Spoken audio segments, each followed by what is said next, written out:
ओम शांति 27 ଜାନୁଆରୀ 2026 प्रातः मुरली बाबा कहउछंती मिठे बच्चे प्रति पदक्षेपरे श्रीमत को पालन कर नचेत माया देवालिया करिदेव। एही आखि बहुत धोखा दे थाए, तेणु एथिप्रति बहुत यत्नवान हुओ। प्रति पदक्षेपरे श्रीमत को पालन कर नचेत माया देवालिया करिदेव।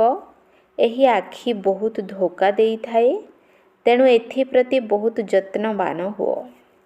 प्रश्न केउं पिलामानंक द्वारा माया बहुत विकर्म कराई थाए? यज्ञरे विघ्न रूप किए होई थांती? केउं पिलामानंक द्वारा माया बहुत विकर्म कराई थाए? यज्ञरे विघ्न रूप किए होई थांती? उत्तर जेउमानंकु निजर अहंकार रही थाए सेमानंक द्वारा माया बहुत विकर्म कराई थाए। एही भली मिथ्या अहंकार करुथिबा पिलामाने मुरली मध्य पढ़ंती नाही। एही भली भूल करिबा कारणरु माया थापड़ मारी मूल्यहीन करि देई थाए।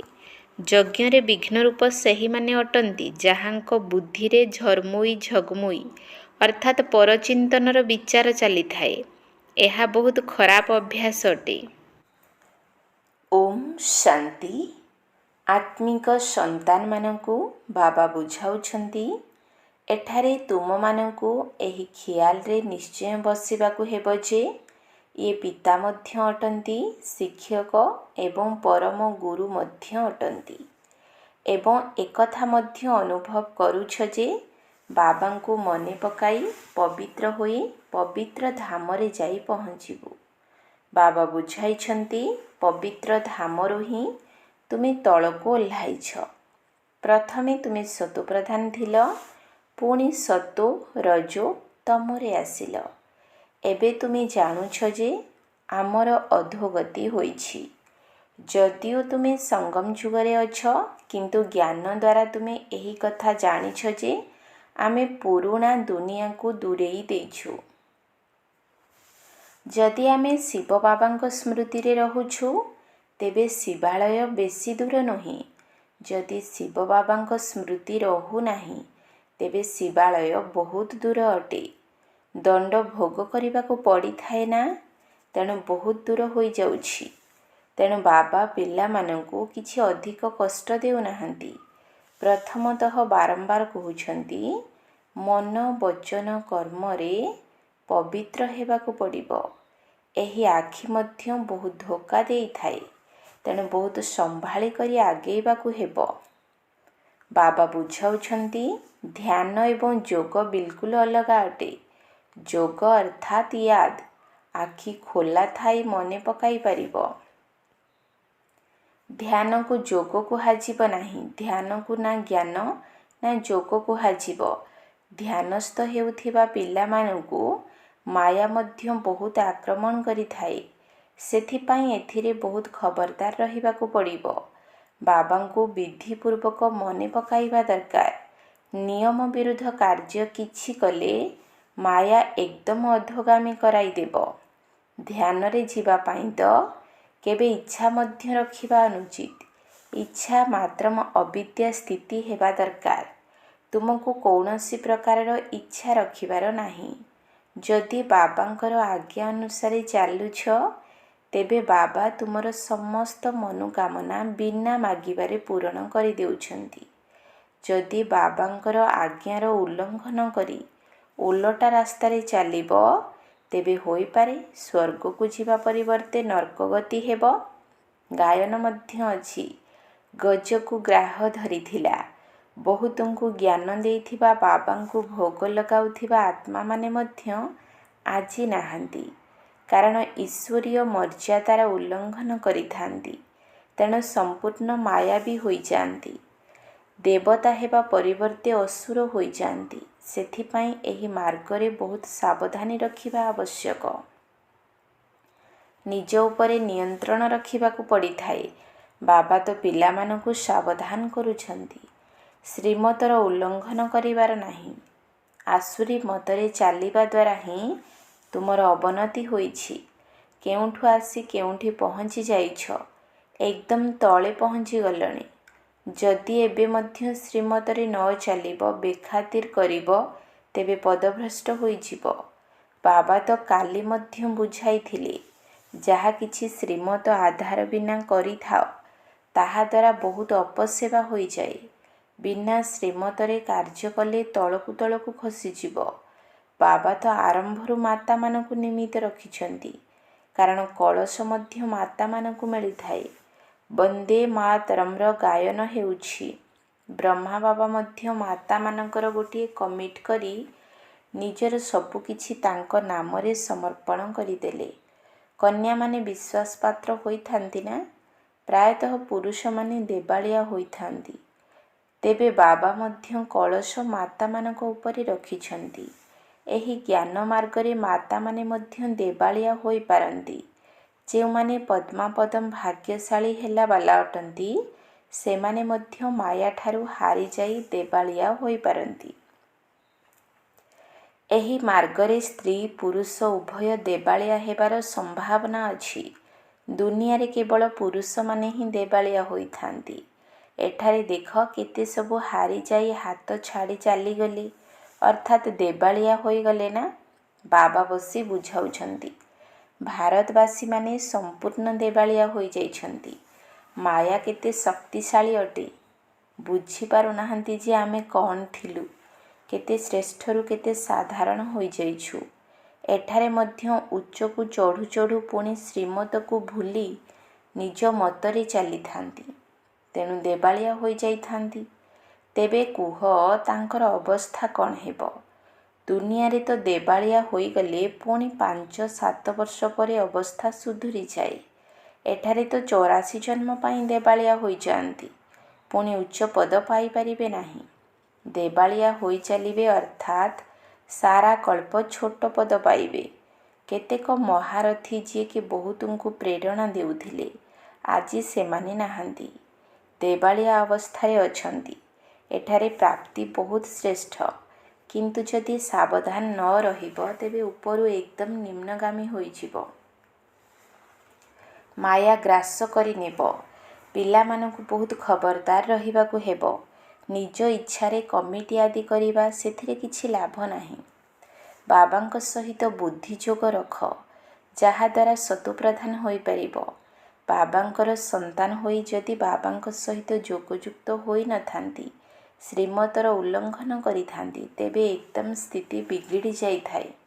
ବାବାଙ୍କ ସହ ଯୋଗ ହିଁ ତୁଟି ଯାଇଥାଏ, ସମ୍ପର୍କ କଟିଯାଏ। ଯଦି ସମ୍ପର୍କ କଟିଯାଉଛି, ତେବେ ଯାଞ୍ଚ କରିବା ଦରକାର ଯେ ମାୟା ମୋତେ ଏତେ ହଇରାଣ କାହିଁକି କରୁଛି।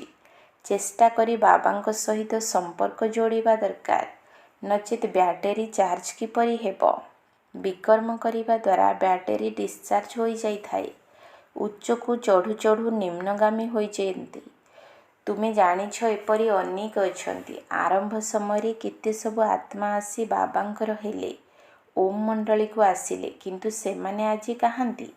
ଚାଲିଗଲେ। କାହିଁକି ନା ପୁରୁଣା ଦୁନିଆ ମନେ ପଡ଼ିଲା।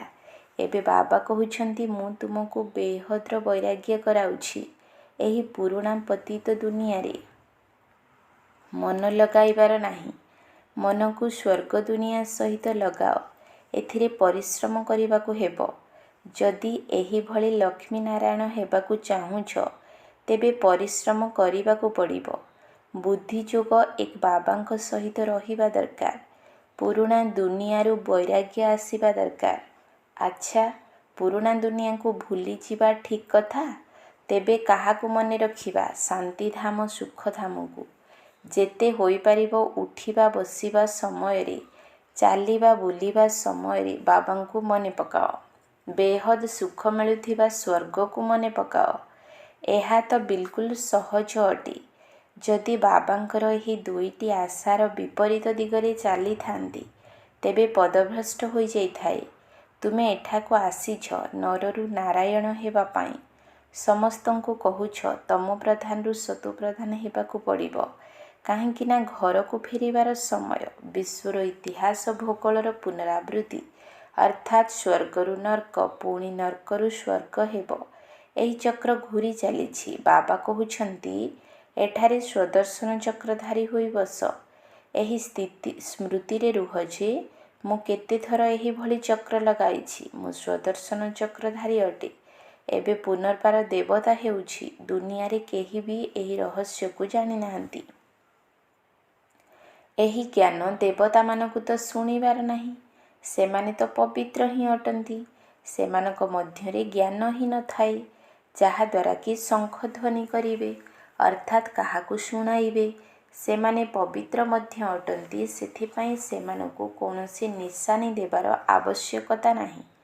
ନିଶାନି ସେତେବେଳେ ଦିଆଯାଇଥାଏ ଯେତେବେଳେ ଦୁଇଜଣ ଏକାଠି ଚତୁର୍ଭୁଜ ରୂପେ ଥାଆନ୍ତି। ତୁମକୁ ମଧ୍ୟ ଦିଆଯାଉ ନାହିଁ, କାରଣ ତୁମେ ଆଜି ଦେବତା ଅଛ, କାଲି ପୁଣି ହାତ ଛାଡ଼ି ଦେଉଛ। ମାୟା ହାତ ଛଡ଼ାଇ ଦେଉଛି ନା? ବାବା ଦେବତା କରୁଛନ୍ତି, ମାୟା ପୁଣି ଅସୁର କରିଦେଉଛି। ଅନେକ ପ୍ରକାରରେ ମାୟା ପରୀକ୍ଷା ନେଉଛି। ଯେତେବେଳେ ବାବା ଆସି ବୁଝାଇଥାନ୍ତି ସେତେବେଳେ ଜଣାପଡ଼ିଥାଏ ଯେ ପ୍ରକୃତରେ ଆମର ଅବସ୍ଥା ବିଗିଡ଼ି ଯାଇଛି। କେତେକ ସନ୍ତାନ ବିଚରା ସବୁକିଛି ଶିବ ବାବାଙ୍କର ଭଣ୍ଡାରରେ ଜମା କରିଛନ୍ତି, ତଥାପି ବି କେବେ କେବେ ମାୟାଠାରୁ ହାରି ଯାଉଛନ୍ତି। ଶିବ ବାବାଙ୍କର ହୋଇଗଲେ ପୁଣି କାହିଁକି ଭୁଲି ଯାଉଛନ୍ତି? ଏଥିରେ ଯୋଗର ଯାତ୍ରା ହେଲା ମୁଖ୍ୟ। ଯୋଗ ଦ୍ୱାରା ହିଁ ପବିତ୍ର ହେବାର ଅଛି। ଜ୍ଞାନ ସହିତ ପବିତ୍ରତା ମଧ୍ୟ ଦରକାର।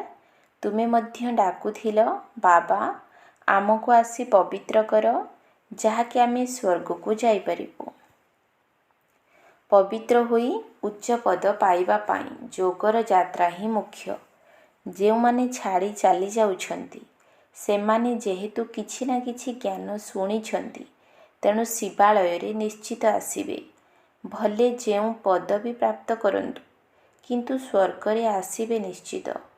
ଯଦି ଥରେ ମାତ୍ର ବି ବାବାଙ୍କୁ ମନେ ପକାଇଥିବେ ତେବେ ମଧ୍ୟ ସ୍ୱର୍ଗରେ ଆସିଯିବେ। ବାକି ଉଚ୍ଚ ପଦ ମିଳିବ ନାହିଁ। ସ୍ୱର୍ଗର ନାମ ଶୁଣି ଖୁସି ହୋଇଯିବା ଉଚିତ ନୁହେଁ। ଫେଲ୍ ହୋଇ ପାଇ ପଇସାର ପଦ ପାଇବା, ଏଥିରେ ଖୁସି ହେବା ଉଚିତ ନୁହେଁ। ସ୍ୱର୍ଗରେ ପଦ ତ ଅନେକ ପ୍ରକାରର ରହିଛି ନା। ଅନୁଭବ ତ ହୋଇଥାଏ ନା, ମୁଁ ସେବକ ଅଟେ, ମେହେନ୍ତର ଅଟେ। ଶେଷ ବେଳକୁ ତୁମକୁ ସବୁ ସାକ୍ଷାତକାର ହେବ। ମୁଁ କ'ଣ ହେବି, ମୋ ଦ୍ୱାରା କ'ଣ ବିକର୍ମ ହୋଇଛି, ଯାହାକି ଏହିଭଳି ଅବସ୍ଥା ହେଲା। ମୁଁ ମହାରାଣୀ କାହିଁକି ହୋଇପାରିଲି ନାହିଁ? ପ୍ରତି ପାଦରେ ଖବରଦାର ହୋଇ ଚାଲିଲେ ତୁମେ ପଦ୍ମା ପଦମପତି ହୋଇପାରିବ। ଖବରଦାର ନ ହେଲେ ପଦମପତି ହୋଇପାରିବ ନାହିଁ। ମନ୍ଦିରମାନଙ୍କରେ ଦେବତାମାନଙ୍କୁ ପଦମପତି ହେବାର ଚିହ୍ନ ଦେଖାଇଥାନ୍ତି। ପ୍ରଭେଦ ତ ଜଣା ପଡ଼ିଯାଇଥାଏ ନା। ପଦବୀରେ ମଧ୍ୟ ବହୁତ ଅନ୍ତର ଥାଏ। ଏବେ ମଧ୍ୟ ଦୁନିଆରେ ଦେଖ କେତେ ପ୍ରକାରର ପଦ ରହିଛି, କେତେ ଆଡ଼ମ୍ବରରେ ଅଛନ୍ତି। ଯଦିଓ ତାହା ଅଳ୍ପକାଳର ସୁଖ ଅଟେ, ତେଣୁ ଏବେ ବାବା କହୁଛନ୍ତି ତୁମକୁ ଉଚ୍ଚ ପଦ ପାଇବାର ଅଛି, ଯେଉଁ ପଦ ପାଇଁ ସମସ୍ତେ ହାତ ଉଠାଇଥାନ୍ତି। ଏହିଭଳି ପଦ ପାଇବାକୁ ହେଲେ ସେହିଭଳି ପୁରୁଷାର୍ଥ ମଧ୍ୟ କରିବାକୁ ପଡ଼ିବ। ଅନ୍ୟମାନଙ୍କୁ ହାତ ଉଠାଇବା ପାଇଁ କହୁଥିବା ସନ୍ତାନ ମଧ୍ୟ ନିଜେ ଛାଡ଼ି ଚାଲି ଯାଉଛନ୍ତି। କୁହନ୍ତି ଇଏ ଦେବତା ହେବାକୁ ଯାଉଥିଲେ, ପୁରୁଷାର୍ଥ କରୁ କରୁ ଛାଡ଼ି ଚାଲିଗଲେ। ହାତ ଉଠାଇବା ସହଜ, ବହୁତଙ୍କୁ ଜ୍ଞାନ ବୁଝାଇବା ମଧ୍ୟ ସହଜ। ମହାରଥୀ ହୋଇ ଅନ୍ୟକୁ ଜ୍ଞାନ ବୁଝାଉଥିଲେ ମଧ୍ୟ ଆଜି ନିଜେ ଅନ୍ତର୍ଧ୍ୟାନ ହୋଇଯାଉଛନ୍ତି।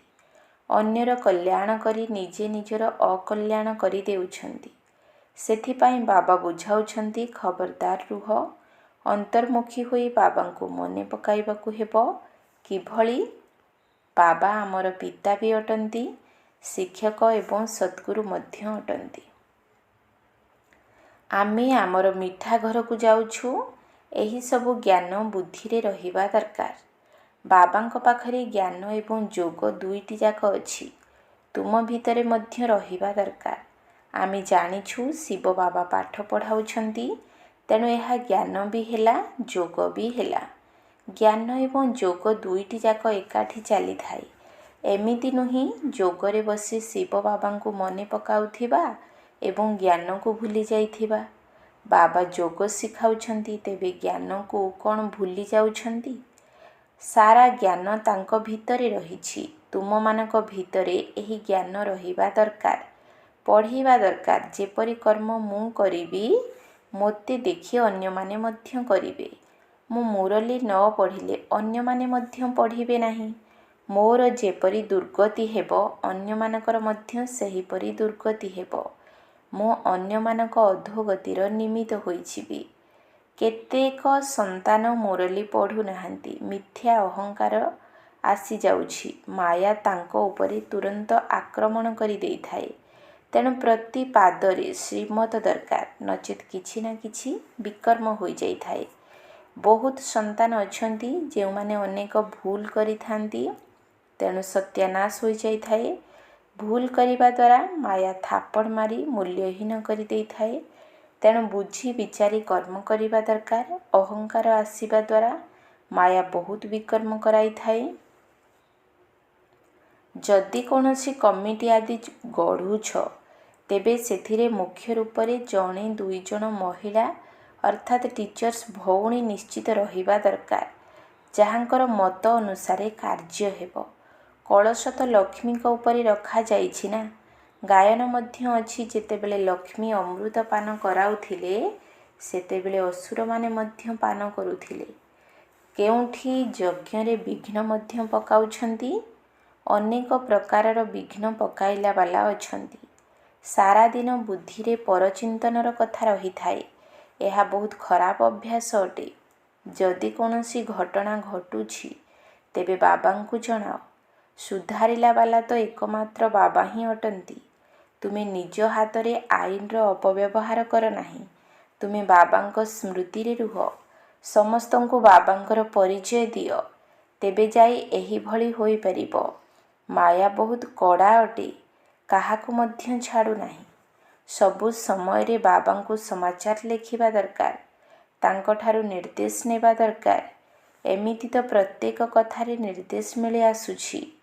ପିଲାମାନେ ଭାବୁଛନ୍ତି ବାବା ତ ଆପେ ଆପେ ଏହି କଥା ଉପରେ ବୁଝାଇ ଦେଲେ, ତେଣୁ ଅନ୍ତର୍ଯ୍ୟାମୀ ଅଟନ୍ତି। ବାବା କହୁଛନ୍ତି ନା, ମୁଁ ଜ୍ଞାନ ଶୁଣାଉଛି, ଏଥିରେ ଅନ୍ତର୍ଯ୍ୟାମୀର ତ କୌଣସି କଥା ନାହିଁ। ହଁ, ଏକଥା ଜାଣିନାହାନ୍ତି ଯେ ଏମାନେ ସମସ୍ତେ ମୋର ସନ୍ତାନ। ପ୍ରତ୍ୟେକଙ୍କ ଭିତରେ ଥିବା ଆତ୍ମା ମୋର ସନ୍ତାନ ଅଟେ। ବାକି ଏମିତି ନୁହେଁ ଯେ ବାବା ସମସ୍ତଙ୍କ ମଧ୍ୟରେ ବିରାଜମାନ ଅଛନ୍ତି। ମନୁଷ୍ୟମାନେ ଓଲଟା ଭାବି ନେଇଛନ୍ତି। ବାବା କହୁଛନ୍ତି, ମୁଁ ଜାଣିଛି ସମସ୍ତଙ୍କ ଭୃକୁଟି ଆସନରେ ଆତ୍ମା ବିରାଜମାନ ଅଛି। ଏହା କେତେ ସହଜ କଥା। ତଥାପି ମଧ୍ୟ ଭୁଲିଯାଇ ପରମାତ୍ମା ସର୍ବବ୍ୟାପୀ କହିଦେଉଛନ୍ତି। ଏହା ହେଲା ମୁଖ୍ୟ ଭୁଲ।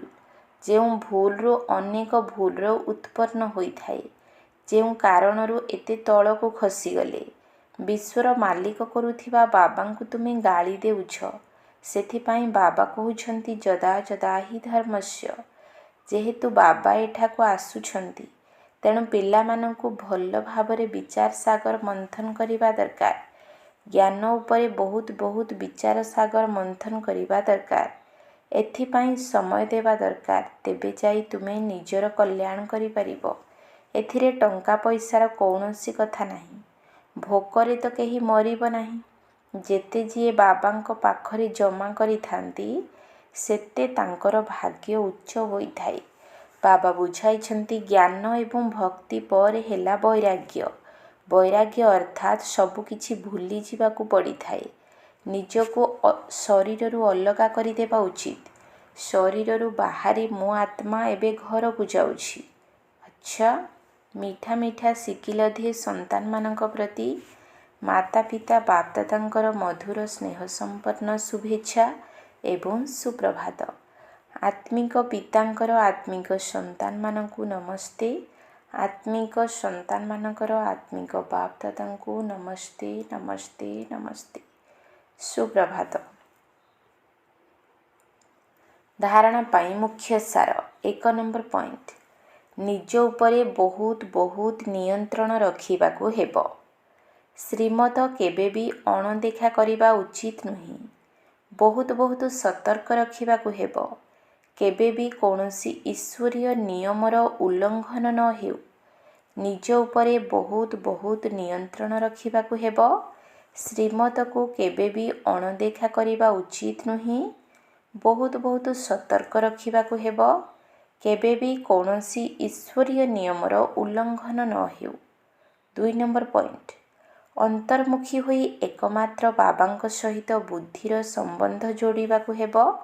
ଏହି ପତିତ ପୁରୁଣା ଦୁନିଆ ପ୍ରତି ବେହଦ୍ର ବୈରାଗ୍ୟ ରଖିବାକୁ ହେବ। ବୁଦ୍ଧିରେ ରହୁ, ଯେପରି କର୍ମ ମୁଁ କରିବି ମୋତେ ଦେଖି ସମସ୍ତେ କରିବେ। ଅନ୍ତର୍ମୁଖୀ ହୋଇ ଏକମାତ୍ର ବାବାଙ୍କ ସହିତ ବୁଦ୍ଧିର ସମ୍ବନ୍ଧ ଯୋଡ଼ିବାକୁ ହେବ। ଏହି ପତିତ ପୁରୁଣା ଦୁନିଆ ପ୍ରତି ବେହଦ୍ର ବୈରାଗ୍ୟ ରଖିବାକୁ ହେବ। ବୁଦ୍ଧିରେ ରହୁ, ଯେପରି କର୍ମ ମୁଁ କରିବି ମୋତେ ଦେଖି ସମସ୍ତେ କରିବେ। ବରଦାନ, ଜ୍ଞାନର ପଏଣ୍ଟଗୁଡ଼ିକୁ ପ୍ରତିଦିନ ବୁଦ୍ଧିରେ ଦୋହରାଇ ସମାଧାନ ସ୍ୱରୂପ ହେଉଥିବା ବେଗମପୁରର ସମ୍ରାଟ ହୁଅ। ଜ୍ଞାନର ପଏଣ୍ଟଗୁଡ଼ିକୁ ପ୍ରତିଦିନ ବୁଦ୍ଧିରେ ଦୋହରାଇ ସମାଧାନ ସ୍ୱରୂପ ହେଉଥିବା ବେଗମପୁରର ସମ୍ରାଟ ହୁଅ। ଜ୍ଞାନର ଯେଉଁ ସବୁ ପଏଣ୍ଟଗୁଡ଼ିକ ତୁମର ଡାଏରୀରେ ଅଥବା ବୁଦ୍ଧିରେ ରହିଛି, ସେଗୁଡ଼ିକୁ ପ୍ରତିଦିନ ଦୋହରାଅ ଏବଂ ସେଗୁଡ଼ିକୁ ଅନୁଭବ କର, ଯାହାଦ୍ୱାରା ଯେକୌଣସି ସମସ୍ୟାର ସମାଧାନ ସହଜରେ କରିପାରିବ। କେବେ ବି ବ୍ୟର୍ଥ ସଂକଳ୍ପର ହାତୁଡ଼ି ଦ୍ୱାରା ସମସ୍ୟାରୂପୀ ପଥରକୁ ଭାଙ୍ଗିବାରେ ସମୟ ନଷ୍ଟ କର ନାହିଁ। ଡ୍ରାମା ଶବ୍ଦର ସ୍ମୃତି ଦ୍ୱାରା ହାଇଜମ୍ପ ଦେଇ ଆଗକୁ ବଢ଼ି ଚାଲ। ତାପରେ ଏହି ପୁରୁଣା ସଂସ୍କାରଗୁଡ଼ିକ ତୁମର ଦାସ ହୋଇଯିବେ। କିନ୍ତୁ ପ୍ରଥମେ ତୁମେ ରାଜା ହୁଅ, ସିଂହାସନ ଅଧିକାରୀ ହୁଅ। ସ୍ଲୋଗାନ, ପ୍ରତ୍ୟେକ ଆତ୍ମାଙ୍କୁ ସମ୍ମାନ ଦେବା ହିଁ ସମ୍ମାନ ପ୍ରାପ୍ତ କରିବା ଅଟେ। ପ୍ରତ୍ୟେକ ଆତ୍ମାଙ୍କୁ ସମ୍ମାନ ଦେବା ହିଁ ସମ୍ମାନ ପ୍ରାପ୍ତ କରିବା ଅଟେ। ଅବ୍ୟକ୍ତ ଇସାରା, ଏହି ଅବ୍ୟକ୍ତି ମାସରେ ବନ୍ଧନମୁକ୍ତ ହୋଇ ଜୀବନମୁକ୍ତ ସ୍ଥିତିର ଅନୁଭବ କର। ଜୀବନ ବନ୍ଧନ ସମୟରେ ହିଁ ଜୀବନ ମୁକ୍ତ ସ୍ଥିତିରେ ଅନୁଭବ ହୋଇଥାଏ। ସେଠାରେ ତ ଜୀବନ ବନ୍ଧନ କୌଣସି କଥା ହିଁ ନାହିଁ। ସେଠାରେ ତ କେବଳ ଏହି ସମୟର ପ୍ରାରବ୍ଧ ଭୋଗ କରିବ। ମୁକ୍ତିଧାମର ମୁକ୍ତିର ଅନୁଭବ ଯାହାକି ବର୍ତ୍ତମାନ କରିପାରିବ, ତାହା ସେଠାରେ କରିପାରିବ ନାହିଁ। ସେଥିପାଇଁ ସଙ୍ଗମ ଯୁଗରେ ହିଁ ମୁକ୍ତି ଜୀବନ ମୁକ୍ତିର ଅନୁଭବ କର। ସମ୍ପତ୍ତିର ଅଧିକାରୀ ତ ହୋଇଯାଇଛ, ଏବେ ତାକୁ ଜୀବନରେ ଧାରଣ କରି ପୁରା ଲାଭ ଉଠାଅ। ଓମ୍ ଶାନ୍ତି।